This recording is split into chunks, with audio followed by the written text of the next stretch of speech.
Okay, so this is the first purchase, January of 2021, $500. It's the first generation of Brumby. $500 as I mentioned on Gumtree.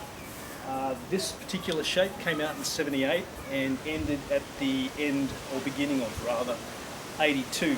This shape here was the next one, not the next purchase but the next shape. That was the next one that we purchased. This particular one, 82 to 89, the very end of 89.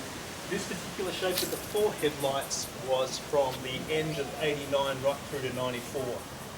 Each one of these is a 1.8, although they originally came out in this shape in 78 up until October of 81 as a 1.6 litre EA71 engine. This has got an EA81 engine, just bored out 1781 cubic centimetres. The same here with these two.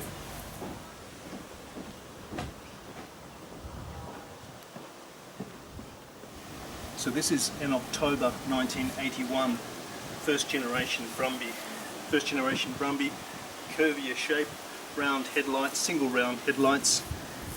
Although in different markets you had slightly different shapes, especially to the grille.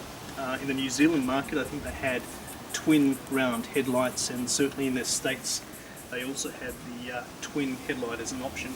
You can see this engine is the 1.8 EA81, and there's a lack of pollution gear. Quite a simple looking engine without too many vacuum hoses and whatnot obscuring things.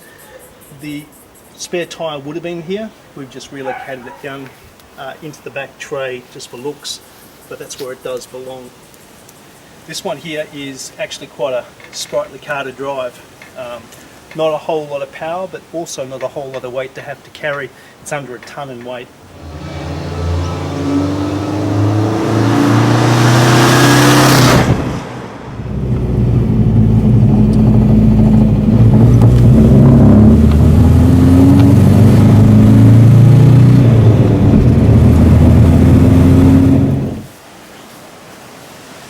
This one here, it's the October of 1989. A month or two later they went to the four headlight arrangement, the Series 3. This is towards the end of the second generation. 1.8, again, a whole lot more pollution gear. You can see that compared to this particular engine. Spare tyres in place there.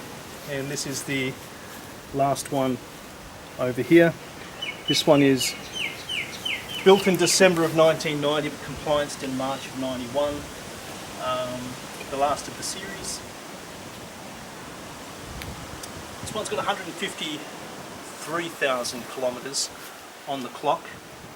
This one here has 230, and the one with the least is this one here with 130. So $500, $1,800, but as you see with what's been done to these cars, $8,000 between the three of them. Each one of them was a farm ute. This one, Billy Willinger near Bathurst and Oberon.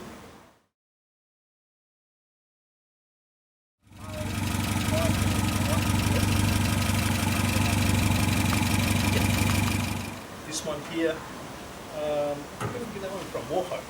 This one's from Warhope.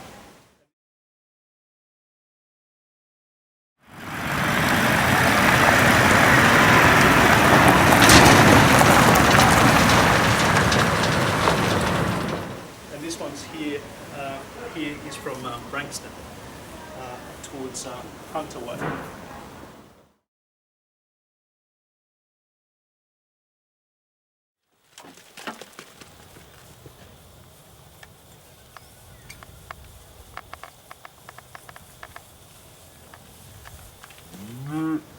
This is the first series interior with the dash. A different look to the Series 2 and Series 3, which are quite similar in style.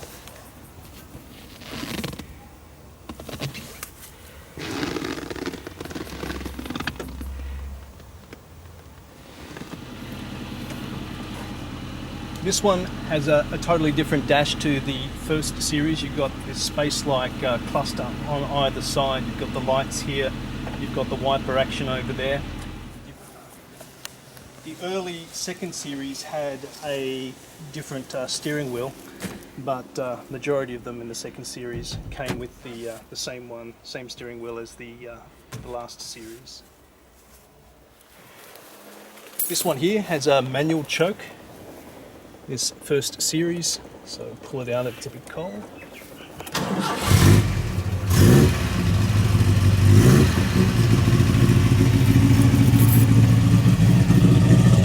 Big expense with this one was a full exhaust system put through. Best mufflers at Carlton. Chris there, fantastic job. It was $850, more than the cost of the car originally, but it was a great job. It made a big difference to the way the car drives and sounds.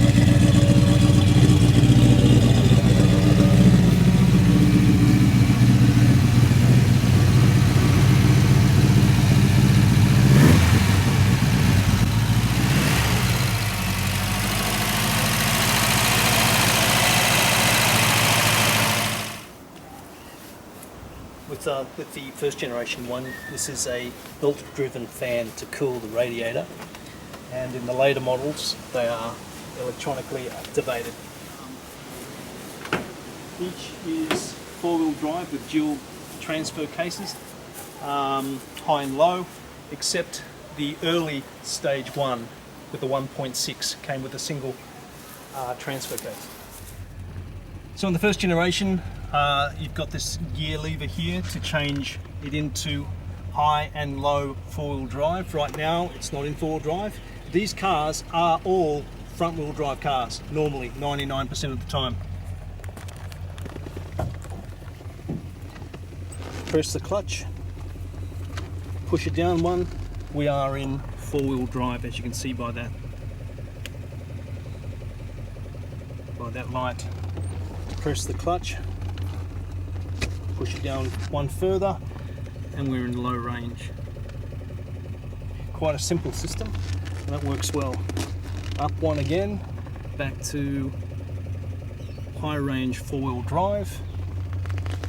Up again, just in front-wheel drive. Very different looking dash. So lights are to the right hand side there, indicator on the left hand side, typical Japanese way. As I said before, we've got the choke, manual choke there, vents, the wipers are a flick of the indicator stalk.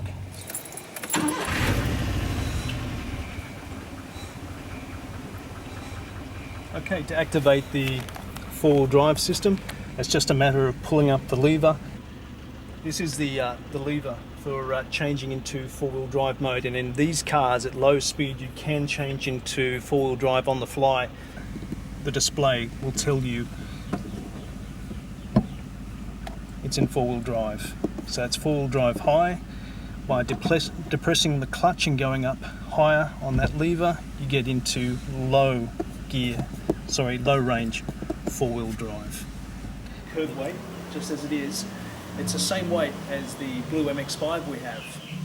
And that's got a 1.8 litre engine. No one's going to accuse that car of being fast, but it is fun to drive. And for what it is, the motor and the body work perfectly in giving a fun driving experience. A bit the same here. It's not going to win any speed titles, but it's a usable engine. It's fun to drive, and it does go anywhere.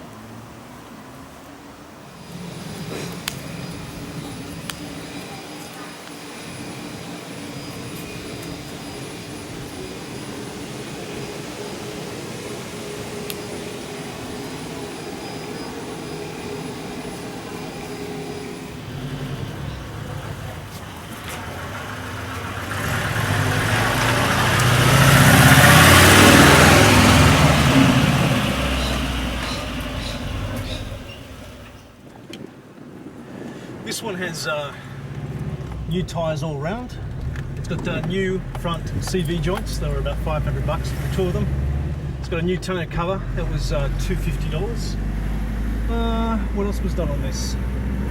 Over $1,000 worth of engine work. There was a problem with the radiator, as it turned out. The radiator was blocked. We thought there might have been a head gasket issue, but anyway, it all cost a little over $1,000. I want to recommend R C Automotive down Wollongong way. They're Subaru specialists, and they do like the older Subarus.